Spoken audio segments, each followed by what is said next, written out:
Alo, alo.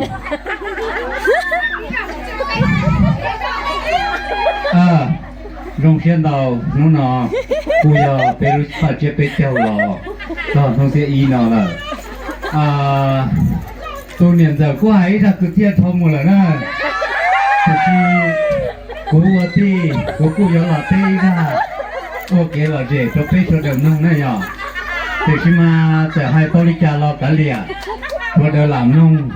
cho khó thì tôi nâng đọt đi sức chế tôi giờ hãy có xây ra đọt đi sức rồi nên tôi sẽ đi trả rồi nhà dài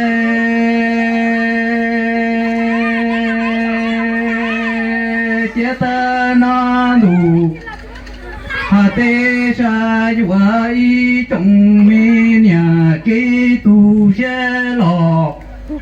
hàng đi chân đi cha sung no rung nhà lo rung sung ý chỉ bà chưa bê châu trả lò lưng tòa cho lò thôi lưng tu ni hai lý rò tia cha ya nu đã chi lò cú chi chân lệ cú sa lý rò tia nu tê sa cú sa ya phùng dư cò hay rong bầu lòa thư lò tư rong chi chua li cú lừng mi sa ya plăng ngò đỏ tu nhà chế tòa nhóm tự cú tơ ni ngủ mong ngò mi ai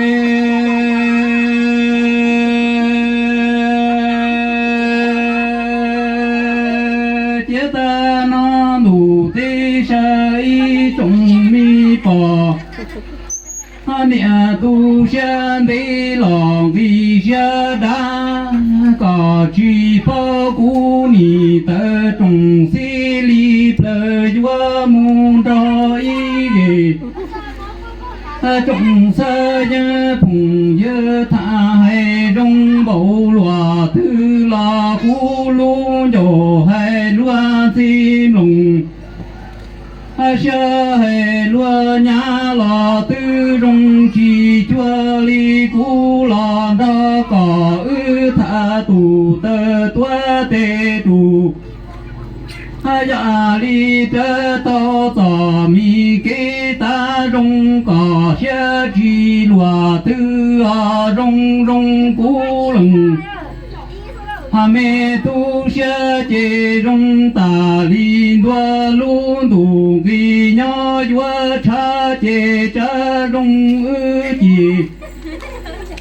mẹ sa nhé phùng dơ sao si rong là li tận đông mà vì đông to nhỏ rong là tận y tòa thân vì nhỏ vua gió chế rong xe lùa